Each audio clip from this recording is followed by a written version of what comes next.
오늘 하나님 말씀은 이사야서 18장 1절부터 7절입니다.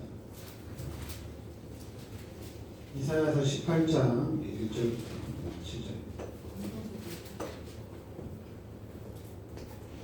같이 우리 1절부터 7절까지 합독하겠습니다.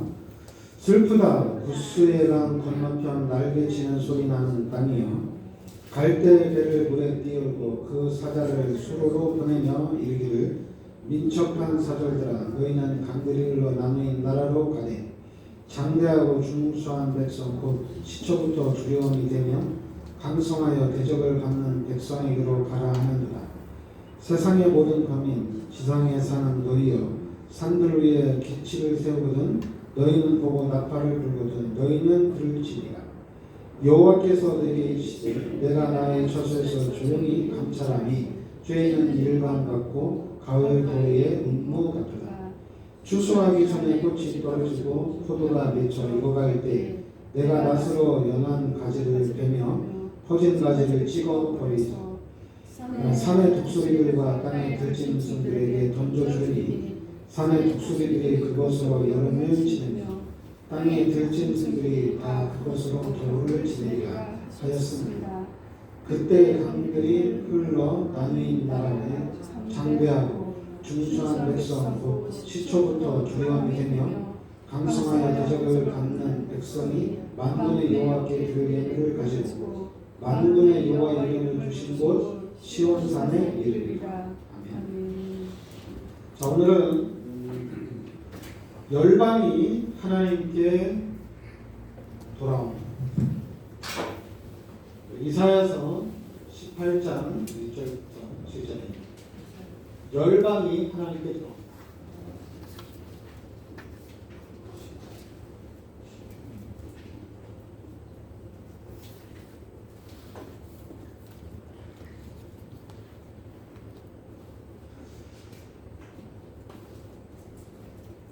그 7절 우리 하반대로 보면, 만군의 여호와께 예물을 가지고 만군의 여호와의 이름을 주신 곳 시온산에 이르리라.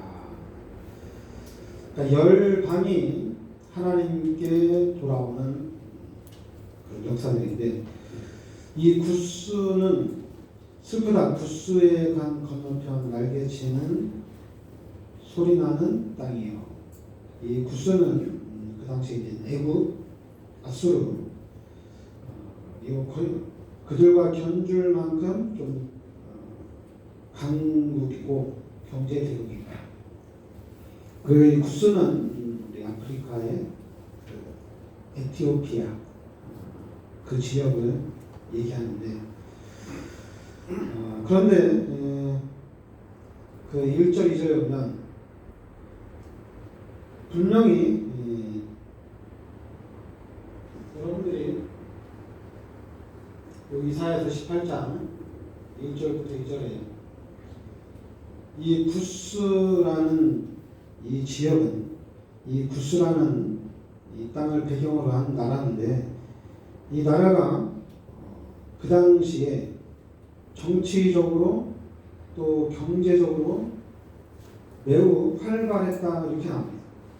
여기 보면 2절에 갈대 배를 물에 띄우고 그 사자를 수로로 보내며 이르기를, 민첩한 사절들아 너희는 강들이 흘러나누인 나라로 가되, 장대하고 준수한 백성 곧 시초부터 두려움이 되며 강성하여 대적을 받는 백성에게로 가라 하느니라.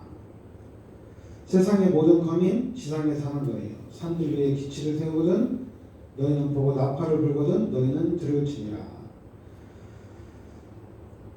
그러니까 이 지역이 바로 이 구스라는 이 지역이 강대국이고, 그리고 외교적으로도 활발한 그런 나라입니다.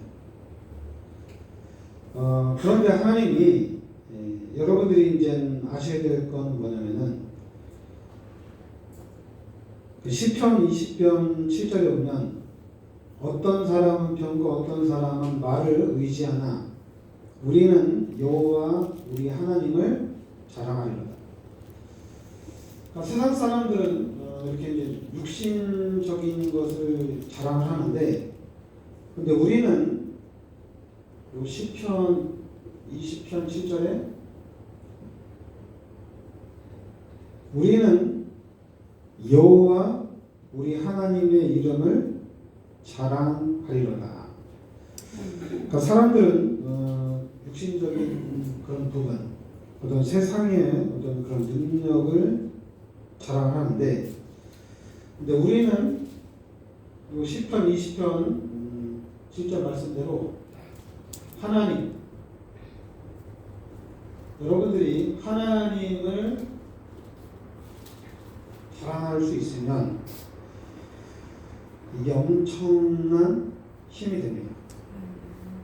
그러니까 여러분들이 예수를 믿고 또 여러분들이 교회를 다니고, 그리고 여러분들이 하나님을 믿는다는 것 자체가 이게 엄청난 축복이다. 그러니까 우리가 하나님을 믿는 이 믿음을 자랑할 수 있어야 되는데, 오늘 그 4절에 보면 여호와께서 내게 이르시되 내가 나의 처소에서 조용히 감찰하니 쬐이는 일강 같고 가을 더위에 운모 같도다, 이렇게 얘기합니다. 이사야서 18장 4절에 하나님께서 조용히 역사를 주관하신다는 얘기입니다. 하나님께서 역사의 주인이라는 얘기입니다. 그리고 하나님은 여기 보면 조용히 살핀다 이렇게 나오거든요. 조용히 살핀다 이렇게 나오는데, 그러면서 하나님은 하나님의 시간표대로 요 정확한 때를 따라서 하나님이 역사를 해 나가신다는 얘기입니다. 그러면서 우리는 그 하박국서 2장 20절에 보면 뭐라고 하냐면은 여호와께서는 그의 거룩한 성전에 계시니 온 땅은 그 앞에서 잠잠할지니라, 이렇게 나옵니다. 그러니까 여러분, 하나님이 역사의 주인이 되셔서 하나님이 정확한 때 하나님께서 하나님의 일을 이루어 나가신다는 얘기입니다. 그러니까 우리는 하나님이 주인이 되어주셔서 하나님이 인도해 가시기 때문에 우리는 그 하나님의 역사를 바라봅니다. 그러니까 여러분들이 분명히 잠잠하라 얘기하잖아요. 잠잠. 그러니까 하나님이 역사에 가니까 하나님을 자세히 보라는 얘기입니다. 그러니까 우리의 그 신앙생활이 진짜 하나님을 믿는 그 삶이라면은 이게 엄청난 축복이거든요. 그러니까 이 부분이 확실하게 맞다면은 오늘 이사야서 18장 7절에 만물이 여호와께, 만군이 만군의 여호와께 드릴 제물을 가지고 만군의 여호와 이름을 주신 곳 시온산에 이르리라. 그러니까 이 강대국이 만군의 여호와께 돌아온다는 얘기입니다.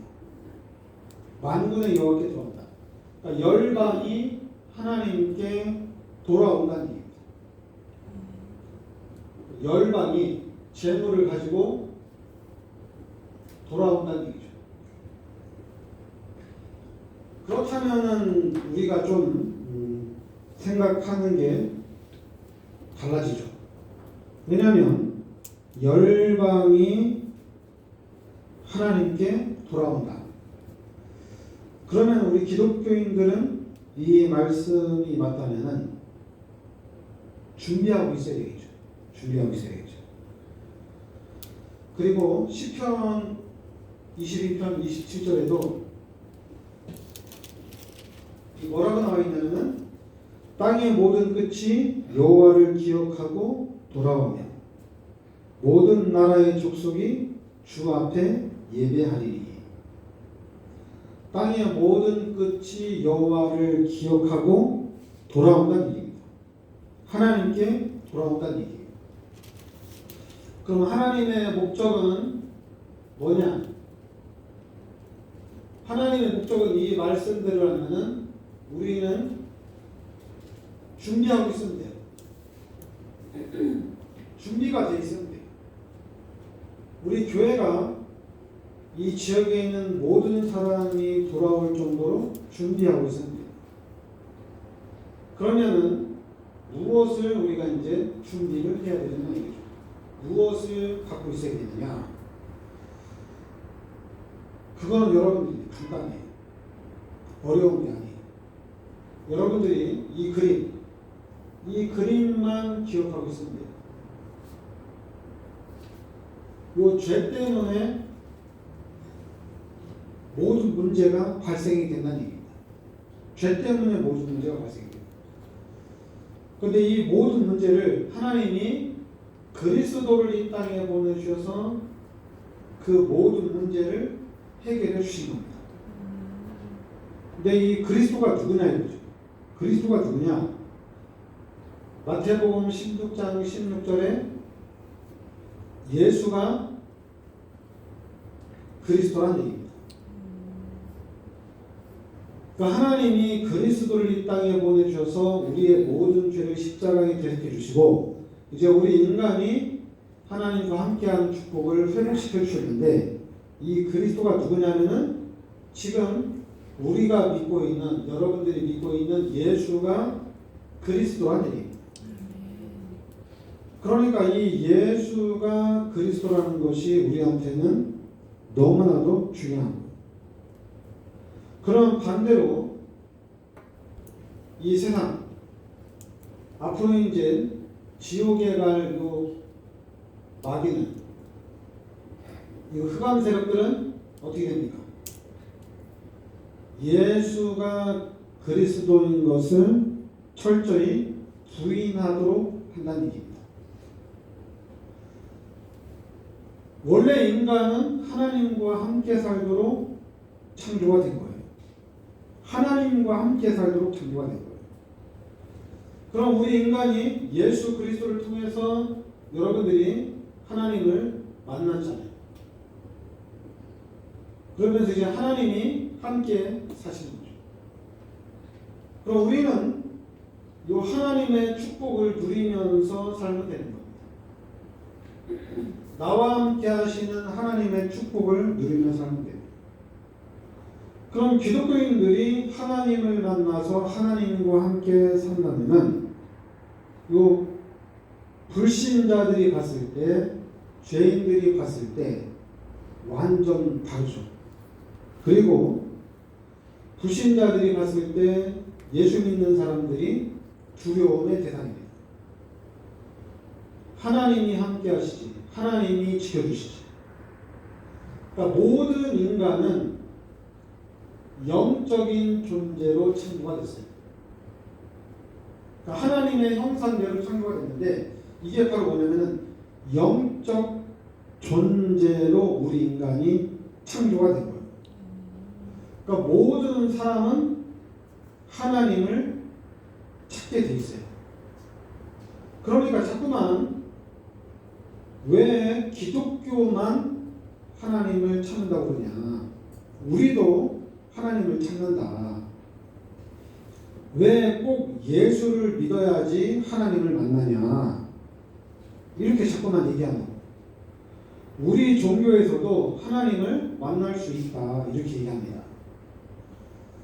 여러분, 요 마귀가 그 요한복음 8장 44절에 보면 뭐라고 얘기해요?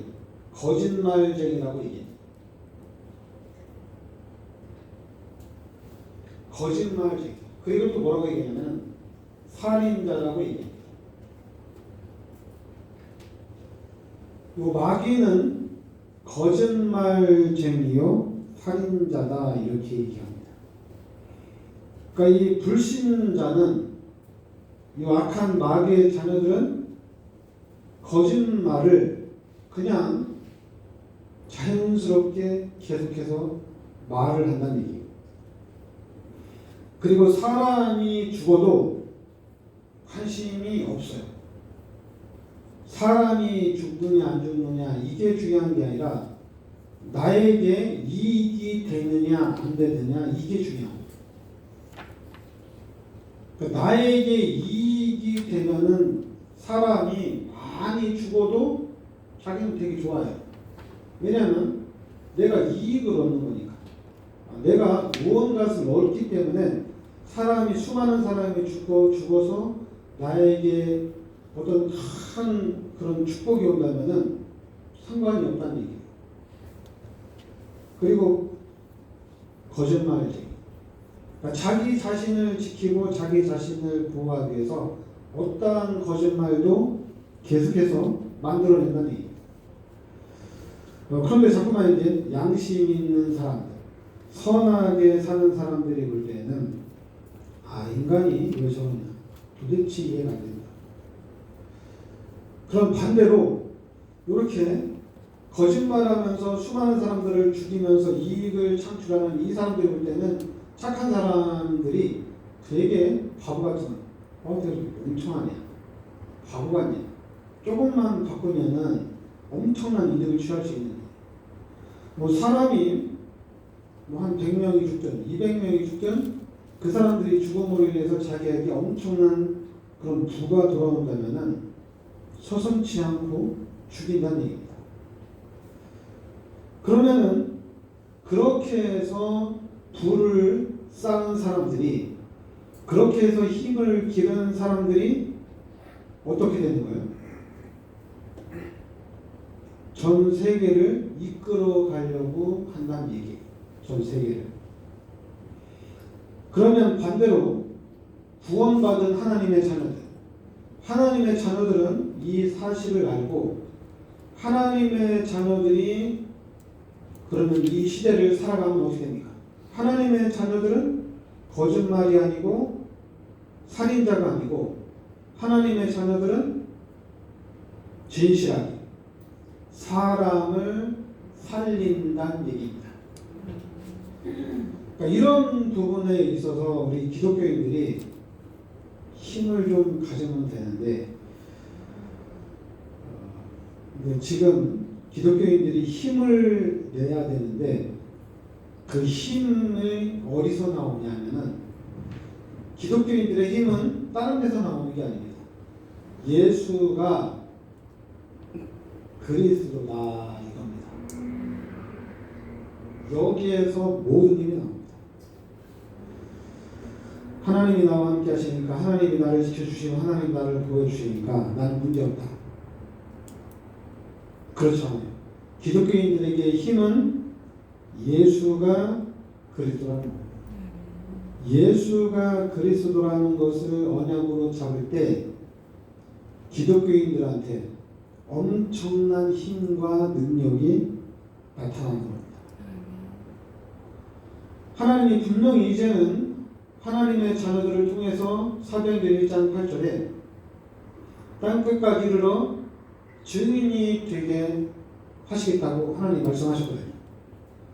그럼 하나님이 하나님의 자녀들을 통해서 세계 복음화의 문들을 열어나가시는데 누구를 통해서 열어나가시냐?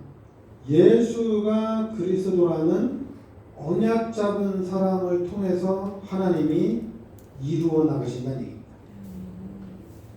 그러니까 잠깐만 기독교인들이 나 예수 믿고 이제 예수님이 나의 죄를 십자가에 대속해 주시고 예수님 은혜 너무 감사해서 나는 이제 내 인생을 예수님이 원하는 삶, 하나님 기뻐하는 삶을 살려고 하는데 잘 안 되죠. 잘 안 돼요. 그리고 잠깐만 기도만 한다고 또 되는 것도 아니고 또 이제 세상의 실력도 있어야 되고 예수 믿는다고 해서 큰 축복받는 것도 아니고 세상에서 어떤 그만큼의 경제를 가질 수 있는 능력이 나에게 있어야 되지 않냐 이런 생각들 하잖아요. 그러니까 그런 걸 여러분들이 그러니까 그런 모든 것을 이기려면 그냥 간단하거든요. 여러분들 요한복음 1장 12절에 하나님의 자녀 다 끝난 거예요. 하나님의 자녀. 하나님의 자녀는 하나님 거 그냥 다 갖다 쓰면 돼요. 세상 사람들은 그만큼의 어떤 경계를 가지기 위해서 그릇이 준비가 돼요. 하나님의 자녀는 그냥 하나님 거니까, 하나님께 또 내 거니까 내 마음대로 쓰면 돼요. 하나님이 뭐라고 얘기했죠. 그거 좀 좋은 데 써라. 네가 하나님의 자녀고 네가 하나님 것이다. 네 것이 맞게 맞는데 너 좀 제대로 쓰면 좋겠다. 이렇게 얘기할 수 있죠. 그래도 상관없어요. 하나님의 자녀니까 그냥 마음껏 갖다 써도 괜찮아요. 하나님의 자녀니까 마음껏 누려도 상관이 없어요. 그냥 하나님의 자녀니까. 그래서 여러분들이 실제적으로 하나님의 자녀로서 하나님이 함께하는 그 사실을 실제적으로 누린다면은 이 예수 믿고 신앙생활을 한다는 것이 이게 엄청난 거예요. 이게 대단한 거예요. 그러니까 여러분들이 표시는 나지 않지만은 하나님이 감찰하고 계시다는 얘기예요. 그리고 하나님이 열방이 돌아오는 그런 응답과 축복의 문들을 하나님이 열어주신다는 얘기입니다. 세상 사람들이 그리고 사람들이 막 그러겠죠. 너 예수 믿으면서 응답도 없고 넌 예수 믿으면서 증거도 없고 나는 뭐 또 어떤 사람 막 예수 믿고 난 응답받고 막 증거 막 자랑하고 그러잖아요. 그러면 여러분들은 그냥 조용히 난 하나님의 자녀다 딱 생각하고 있습니다. 그리고 조용히 예수가 그리스도다 이 언약만 딱 잡고 있습니다. 우리에게는 그냥 각각 이 예수가 그리스도라는 게 뭐냐면은 약속하고 똑같은 거예요. 다음 주 주일날 교회 나오면은 제가 교회에서 한 100만 원씩 주겠습니다. 여러분 어떻게 되겠어요? 다음 주 주일날 기대가 되겠죠. 아마 그 약속은 안 잃어버릴 거예요. 다음 주 주일날 교회 가면 목사님이 100만 원씩 준다고 했지? 기억하고 있으면 돼요. 그럼 주일날 기억하고 있다가 가면은 됩니다. 받을 수 있는 거. 이 약속이에요. 예수가 그리스도라는 것이 하나님이 우리에게 주신 약속입니다. 이재명이 한국의 대통령입니다. 만약에 김정은이 한국의 대통령이다 이러면 좀 또라이죠, 그죠? 이상한 사람이에요. 마찬가지 우리 기독교인에게는 예수가 그리스도예요. 이게 약속이에요. 근데 이게 이해가 돼야 되는데 이걸 이해할 수 있는 거는 여러분들이 하나님의 은혜 속으로 깊게 들어가야 됩니다. 그러니까 여러분들이 예수가 그리스도다 그러면은 모든 문제 해결이 됩니다. 그러니까 기독교인들은 그리스도만 잡고 있으면 돼요. 어떻게 사느냐? 그리스도만 잡고 있으면 돼요. 어떻게 해야지 하나님의 축복을 받느냐? 그리스도만 잡고 있으면 됩니다. 기도하겠습니다. 하나님께서 이 시대에 그리스도라는 이 비밀 속으로 우리를 인도하여 주시니 감사드립니다. 예수가 그리스도라는 이 언약을 붙잡고 오늘 말씀대로 열방이 돌아오는 그 응답의 주역이 되게 하여 주시옵소서. 예수 그리스도 이름으로 기도하옵나이다.